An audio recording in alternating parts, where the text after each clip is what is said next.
Hello to my LinkedIn family, my Facebook family, and my growing YouTube channel family. It's time for another Coffee with Bob Live. Although I was just telling Shay prior to us going live here that I think I need to change the title of this to Lunch with Bob, because I only do this on my lunch hour. It's not like it's, I interrupt my work day. I have a regular job that I go to. So I take my lunch to do this. And hopefully everyone out there enjoys it. And it's a growing broadcast.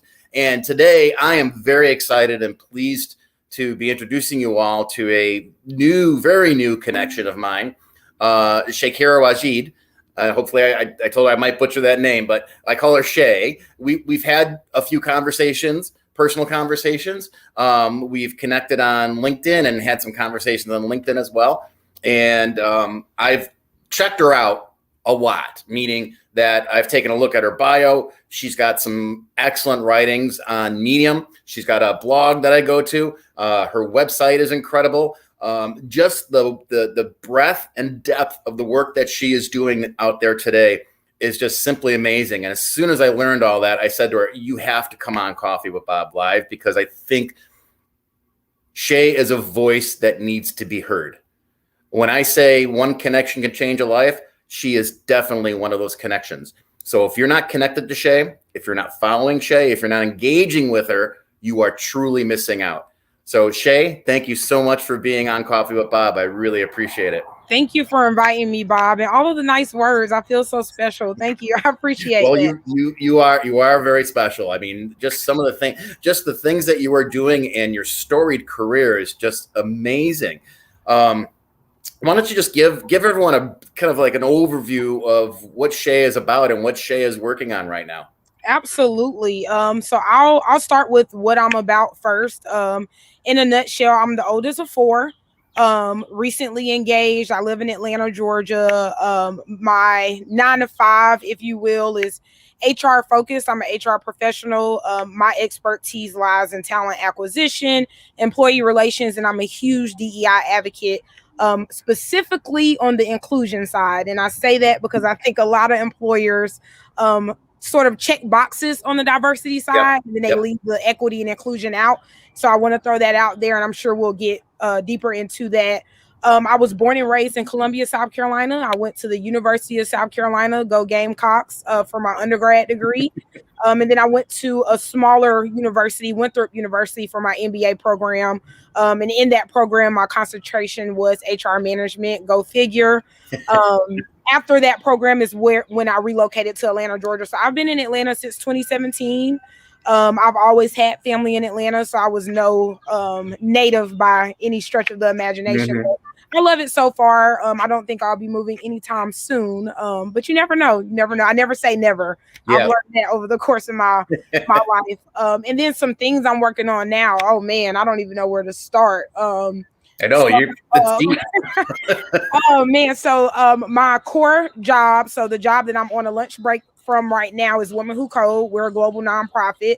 Our mission is to elevate women in technology. We know there's a huge gap in women in leadership and technology. So, there may be women individual contributor level, and then you see that gap widen as you go up on the leadership distribution. And so our goal is to have women distributed from everywhere from individual contribution to the boardroom. And so we do a lot of programming focused on elevating women in technology and closing in that gap as much as we possibly can. Our footprint is across 20 cities and now 20 countries and 70 plus cities. So that has been an awesome experience for me from a global HR perspective. So that's one thing. And then I also am the chief recruitment officer for Inclusion. That is a Black-owned startup here in Atlanta. And our focus is to level the playing field for Black and brown technologists. So again, the same gap we see with women from the gender perspective, we also see that gap from the race and ethnicity perspective. And so we have a job board that helps employers connect to diverse candidates specifically. Like, we are very intentional about that. We have a job wrapping service where literally your ATS can link to our job board, and there's no effort on your end. Whatever you're automatically going to add to your ATS will automatically pull over to our job board. And then we also have an equity search partner service, which is the service lane that I lead and oversee with inclusion. So we've done some awesome things. Like currently, we just wrapped up a project helping Move On source their next CTO, and that has been amazing. And so yeah, that's really fun. That's really fun. That's a freelance opportunity for me at the moment, and I joined it because I'm passionate about the mission. And literally anything you hear about me that I've done throughout my career or that I'm currently working on, it links to equity in some fashion. Yep. And so I like to tell people I believe that's the core of my purpose. I don't really know exactly why God has me on this earth yet, but I do know that everything has linked back to equity. So I'm really passionate about leveling the playing fields in so many different industries for any marginalized community, not just Black and brown. So, there are a lot of marginalized communities out there that also need support. And so one thing I'm focused on trying to build right now is really a network where dots can be connected. I've noticed that naturally I love to connect dots, whether it be I'm talking to Bob and he's telling me something he's working on, and I'm like, hey, I know somebody that might be able to collaborate with you on that. Even if it's as simple as connecting them on LinkedIn, and then you look up a year from now and those two individuals have built something great. Mm-hmm. So I've always been passionate about connecting the dots. So I'm really interested in building a network that links to that mission. I won't go into too much detail since that's just intellectual property at this point, but I'm really excited on some of the things I'm working on. Another project that I'm currently building brick by brick right now is a trucking logistics company. So if anyone knows any CDL Class A owner operators, I am currently hiring. Oh, wow. So I'm excited about that. And one thing that I'm proud of with this operation is we're really trying to change the narrative in the trucking industry in terms of men and women being on the road 24/7. I think one thing that COVID taught us all was the value of being around people you love, whether it be family or friends. And people are wanting to spend more time with their family now that they've experienced some losses that, at a rapid pace for a lot of us. I know I lost my grandmother to COVID last May. And so I get it, and seeing that, I noticed a shift in a lot of industries. So truck drivers are not wanting to be on the road every night. Right. And so one thing we're offering is a flexible work schedule. And we're setting up our operations around our drivers. And so that's one thing I'm very, very proud of, is to be able to offer opportunities to truck drivers against the grain. Traditionally they're always on the road, and here we are trying to change that narrative and offer them an opportunity where they can create their own schedules and tell us their boundaries, and we work around that. So again, if anyone out there knows any CDL Class A drivers, please reach out to me and let me know, and I can talk to them further about that opportunity. Wow, that's how big. So that's a lot to unpack and a lot that you got going on. And it just amazes me that you're juggling so many plates like that. And now you're engaged. So you got to juggle getting a wedding going. Yeah.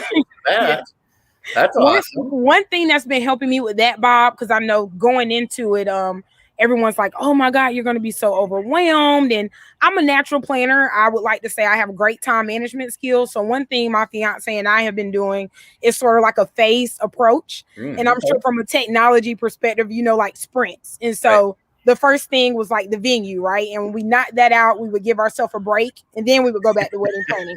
So we keep giving ourselves these breaks so that we don't feel overwhelmed, and we're doing it from a phase perspective. And so far, so good. I don't feel overwhelmed at all. And I know a lot of people recommended that we don't spend too much time on wedding planning, because then the relationship will feel like a business agreement, and all you're doing is planning this wedding. And that was one thing I didn't want to do. And so far that has been perfect. So if there's anybody out there that just got engaged or is wedding planning, try that approach. It may work out for you.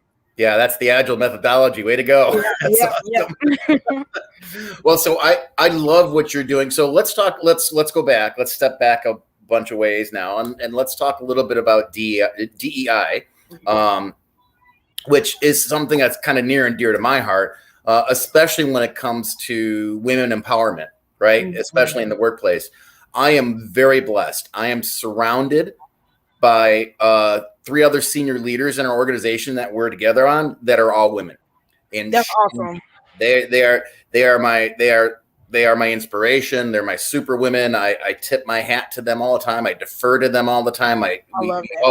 We do everything as a team, which I love. But I know that's unusual in a lot of organizations. Mm-hmm. Another thing that I'm very blessed with is that one of my senior leaders on my technology team not only is female, but she's an immigrant as well, right? She's here on a visa from India, and she is amazing too. A double MBA and just a natural born leader, and we work together really, really so well.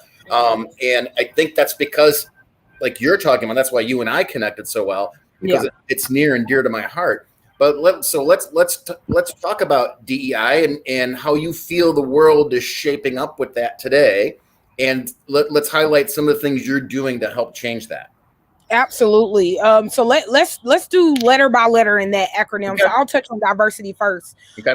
One thing I've recently learned is employers like to approach that from a strategy viewpoint of a checklist, like I briefly mentioned earlier. And a lot of times, because they are viewing it in that way, they miss out on the diversity of thought. And what I mean by that is, if I'm looking, let's say I'm hiring 3 engineers, and I'm looking at it as I need at least 2 people of color so that I can say my team has diversity. Okay, if that's how you start that strategy, that's fine. I'm not knocking that. But I think what we're missing out on that is the diversity of thought, because who's to say those 2 people of color you hire don't have the same exact experiences and the same exact thought? So what diversity are you actually bringing to your team of engineers when they're responsible for building these new cool things at your organization? And so I think a lot of times we really got to push the envelope on that, and challenge our senior leaders about how they think. But then it's also a double-edged sword, because how many individual contributors have the confidence and ability to push the envelope with their senior management? So it's also creating that space where your diversity feels included enough to speak up and voice concerns. And so that's why inclusion and equity is also even more important to me than diversity, because you can hire all the diverse candidates in the world, but if your workplace culture is not created in a way to include those diverse candidates, they're not going to stay. And then you're going to have a retention problem. And anyone that works in HR or has any kind of business acumen knows turnover can be very expensive. It is very very expensive to hire new talent and train them and get them to fit in. Yeah, you're absolutely right. And it's much more affordable to retain them. Even if you have to implement performance bonuses or, one thing I've oversaw in some of my previous roles is it's all about holding your hiring managers accountable too. Right. So for example, one of the things I implemented was our hiring managers performance bonus would be like 40% linked to performance, 20% linked to organizational growth. And then the rest of that percentage linked to what are they doing to help us push the dial on our DEI efforts and sustain them. And so if I go through your pipeline and I see you've interviewed 20 candidates this year, and you had maybe 10 of those candidates were diverse and qualified, but none of them were hired, I'm going to start asking you some tough questions. What happened here? Why is your team all white men? What's going on? And I think a lot of times companies are not having those tough conversations. They're not holding managers accountable. And or people are scared to speak up to hold senior management accountable. So I think it's very, very important. Like I go back to workplace culture again, for it to be a safe space and a culture where you empower your team members to speak up and voice their concerns and know that there's not going to be retaliation because they have a concern with something that they see. I think those are the organizations that perform the best when they have diverse teams and their teams feel empowered to truly be their full authentic self. But unfortunately, we don't see a lot of that yet. I do see some progress. I'm not going to say that there's no progression going on, but a lot of times the progress is on the diversity side and we're dropping the ball on equity and inclusion. So that's one thing that I'm particularly passionate about, whether it be hosting a training with a senior manager 101. I think there's a huge area of opportunity for that, for senior managers to just seek extra guidance, there's nothing wrong with continuing learning. We all have to continue learning, because things around us are going to continuously change. And so if we're not pushing ourselves to stay up to date and relevant and learn the new nuances of our industry and our workplace, we're not going to be the best in our perspective area. So that's one thing I encourage everybody to do, is just always seek new opportunities to learn. I mean, YouTube is completely free. And I learn a lot on YouTube. So, LinkedIn is the perfect place for that too. Yeah, absolutely. It is. And so one of the words I like that you said there is empowerment, because I think that's critically important, right? I think having your teams empowered and the people on your teams empowered, as well as your staff managers empowered, is critical. And being empowered doesn't mean, at least in my opinion, being empowered doesn't mean simply saying that you have the, you have purchasing power, or you have, paperwork power writing off on. Empowerment means opening your teams up to different types of learning, opening your teams up to grow in different ways, not just within the organization. For example, like me doing Coffee with Bob, I do it on my lunchtime, but I do it so I can connect with people like you and let your voice be heard out there that needs to be heard. It helps me connect with other people. Maybe, some people might think it's it's an ego thing for me, but it really isn't, right?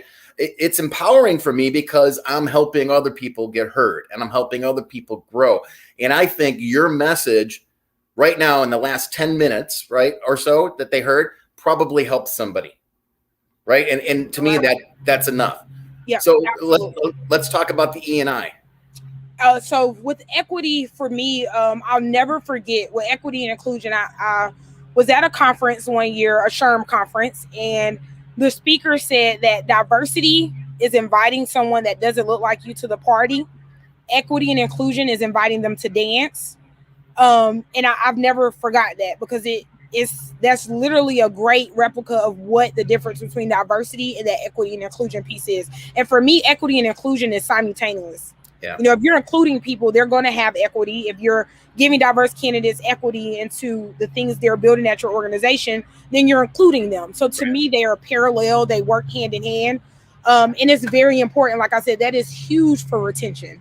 When you're invited to a party, if you're welcomed and if everyone wants you there, right? It's easy. You can show up to a party whether you got invited or not. But if no one's engaging with you, what are you going to do? You're going to eventually leave the party. And so I view workplaces and opportunities with the same exact lens. You can invite them all you want. You can extend the offer of employment. But if they're not having equal rights and opportunities within that workplace culture, they're going to leave. Or they're going to be unfulfilled. And in that case, their performance is going to be affected, which affects your bottom line. And so everything is connected. And it is so worth the investment to truly be intentional about the equity and inclusion piece in that DEI acronym as well. Right. Yeah. And the equity and inclusion, like you said, go back to your empowerment word. That's what it's all about, really. It's empowering those people to be the best they can be. Absolutely. Right. And giving them the room and latitude so that they can do it.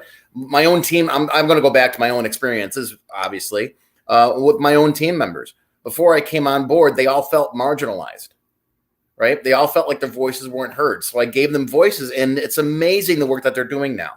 It's amazing the new skills that they're teaching themselves, not even that I required them to do.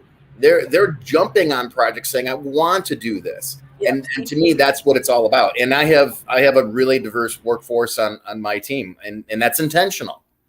And right? I'm sure you see a new level of efficiency and just doing things without you having to act, like going the extra mile. Because they're empowered, like you said. I mean, an empowered employee is probably one of the biggest assets you can have within your organization. Because they naturally gain that entrepreneurial spirit. They're naturally researching new ways to level up for themselves and the organization. And so it's a win-win. That's why I said it is so valuable as an investment. You're definitely going to get your ROI. For those that are all numbers driven. I know a lot of business executives are all about the numbers. And sometimes that's one investment that you can't always project a return on. And that's fine. You have to be willing to know that I'm not going to say willing to know. You have to actually truly believe that your people come first. And if that's not your philosophy, then DEI will never truly be first in your organization, in my opinion. Yeah, there's another great HR person that I know, Tabitha Kavanaugh, and I think I might have introduced you to on Yeah. LinkedIn. I hope you guys connected. But she always puts, her mantra is putting people first, right? She in fact, People if you over look at her process. logo, people over process. That's me. Yeah. Tabitha's people over everything. And I've learned so much from her, and I think that's why I was able to connect so well with you, because you Absolutely. remind me of that same type of thinking and thought process, and the way you move forward on things. Pretty amazing stuff. So, all right. So now I kind of lost track. We talked about your DEI. Oh yeah, let's talk about Women Who Code. I love that project. Oh man, Women Who Code is working on a lot of things because we're a global organization. So we actually have a conference coming up June 10th and 11th. It's called Connect Reimagine.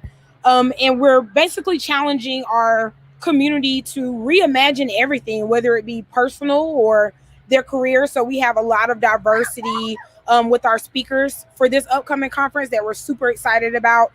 You can go to womenwhocode.dev to register for that conference and learn more about the speakers. We already have tons of confirmed speakers, so they're already on the website, and so we're gearing up for that right now. That's our main focus, and we're super excited about it. We have discounted tickets for as low as $27, I think, and so we try to. That's the equity piece. We try to make sure that our programming is accessible by everyone. And so and then we also have a ticket where if you can afford to spend more and give back to someone that may not be able to afford the cheaper ticket. So we have that tier as well, and that allows us to provide scholarships for individuals that may not be able to afford their ticket. So Women Who Code is doing some great things that I'm very, very proud of, and we're continuously pushing the dial in DEI as well. Awesome. Yeah. So when we're done with this, I'm going to introduce you to. I'll do a LinkedIn introduction to Sneha Bhandari. Who's my senior project leader and developer in our organization. Oh, awesome. She's amazing. Right now, she's in California helping out her sister, who is ill. But her sister also works for LinkedIn. So I'm going to introduce you to both. Oh, okay.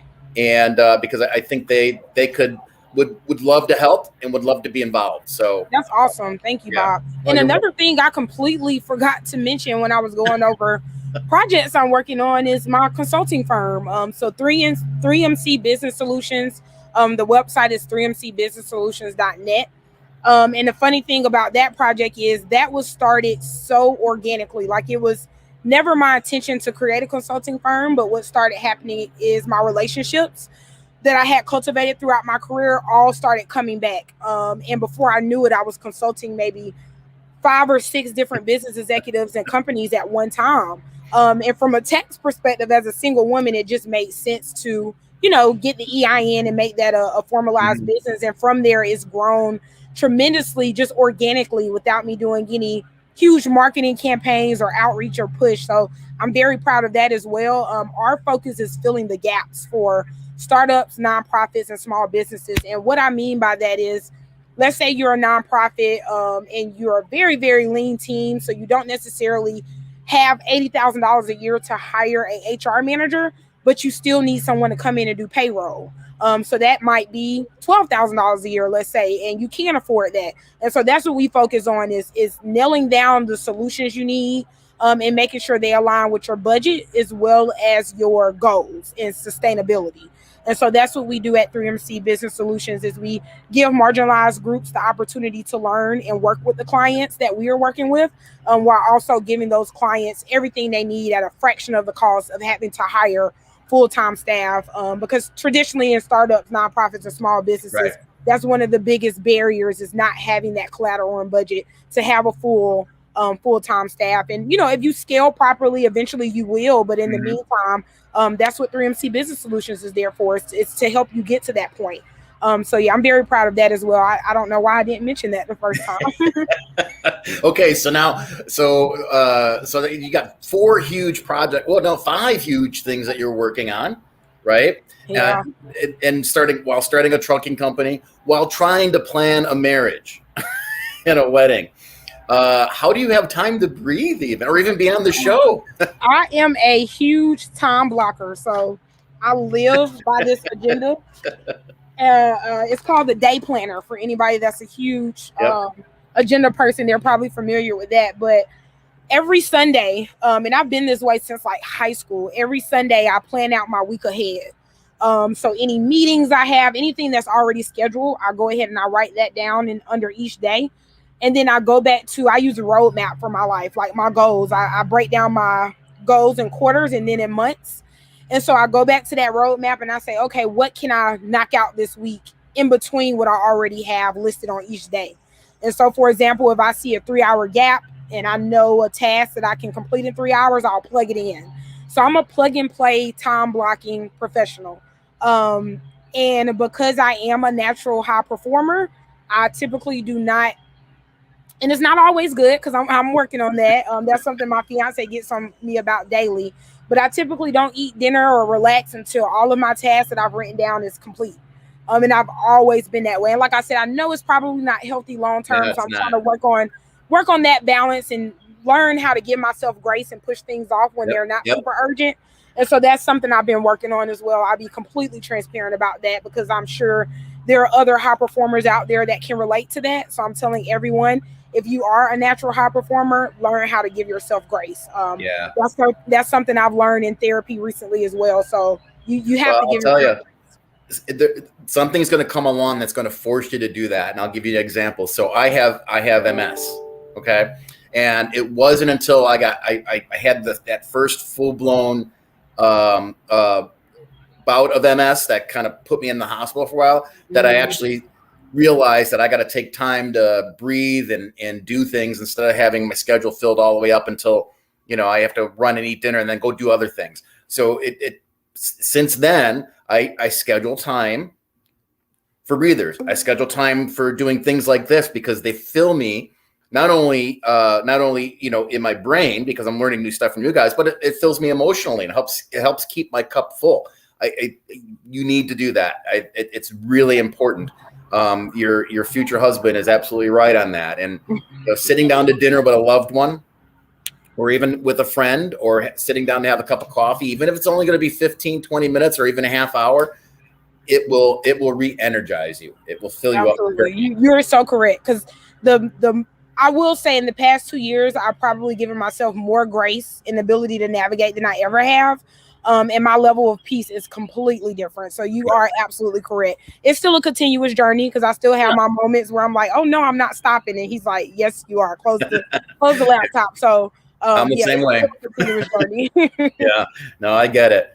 Well, Shay, thank you so much. You have such an amazing story, and we didn't even get a chance to talk about. Well, you know what? Let's talk about inclusion real quick. Oh yeah, absolutely. And then we only got a couple minutes, but let's talk about inclusion because I think that is amazing too. Absolutely. So Jabril is the founder of Inclusion, and I met him maybe 2 years ago or a little over a year. And when I heard what his mission was and what he was trying to do, I absolutely instantly knew I wanted to help him.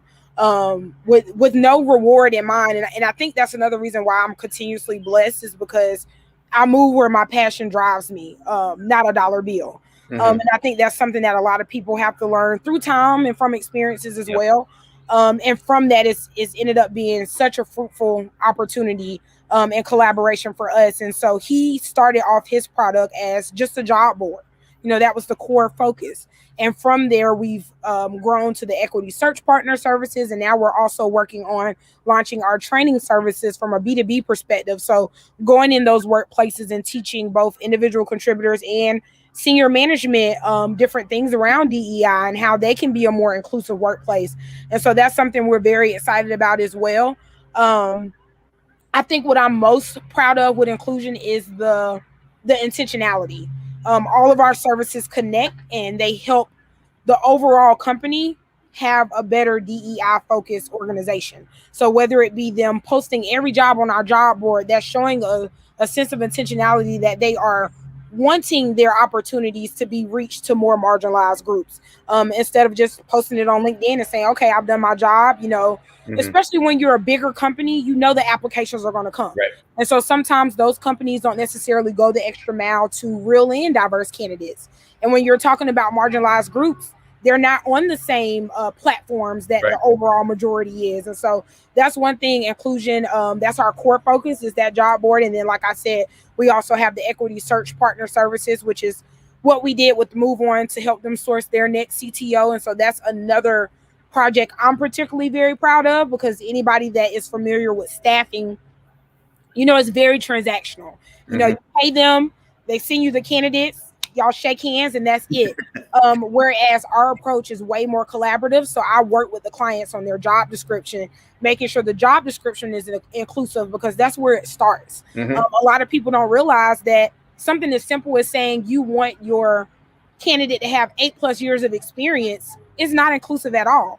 Because what exactly are you assuming that they should know from having 8+ years of experience? That's an assumption. Just because they have. You lost your voice. Oh, there you go. I was saying that just because they have 8 years of experience does not mean they have the skill set or experience that you are looking for in that role. So instead of focusing on checklist items like 8+ years of experience in an MBA, focus on writing out what they're going to do in this role, what kind of experience you need them to have. Even in the interview process, I like to do projects and case studies, because that's actually going to give you an ability to see, can this candidate come in on the team and do what we're looking for them to do? Every role and organization is different. What one organization may need from a candidate can be completely different from another organization. Do you need your candidate to be okay with ambiguity? Can they be okay with gray areas? Or do you need your candidate to be somebody that is okay with a very firm structure environment? So those are the things I challenge hiring managers to think about when they're writing their job descriptions, and we collaborate on that. We collaborate on the interview questions. You know, what are we asking and why? How many interview rounds do we need to do? How long are the interviews going to be? Who all needs to be, what stakeholders need to be a part of this interview process? So we are very, very collaborative in our approach. And the reason I'm proud of that is we are not doing that service to make millions of dollars. We're doing that service to actually change workplaces. So if we actually collaborate with these hiring managers in this way, they may not have to come back to us for the next hire, because they've been empowered and informed on how to do things correctly from a DEI approach. And so it reminds me of the dating app Hinge. You know, their marketing is, this is the dating app that you'll eventually have to delete because you'll find your spouse. And so for me, that is my mindset with our equity search partner agreement is, you're not going to have to come back, because we're going to empower you and give you the tools you need to do this on your own from a sustainability perspective. And so that's something I'm very, very proud of. Yeah, you should be. And I'm very, very proud to be connected with you. I want to thank you for being on the show today. I could go on. We can go on longer. You are always welcome to come on. If you want to do a show together where we focus on inclusion, or we focus on your trucking company, or we focus on women who code and just focus on a particular person, I'm happy to do that. Let's do that. Awesome. Let's get the word out there. Let's spread it, because you have a very valuable truth that needs to be heard. Your thoughts and your passion is contagious. And I'm so very blessed to be connected with you and to have you on the show. So Shay, thank you so much. Thank you. It was fun. And we'll talk again soon, okay? Absolutely.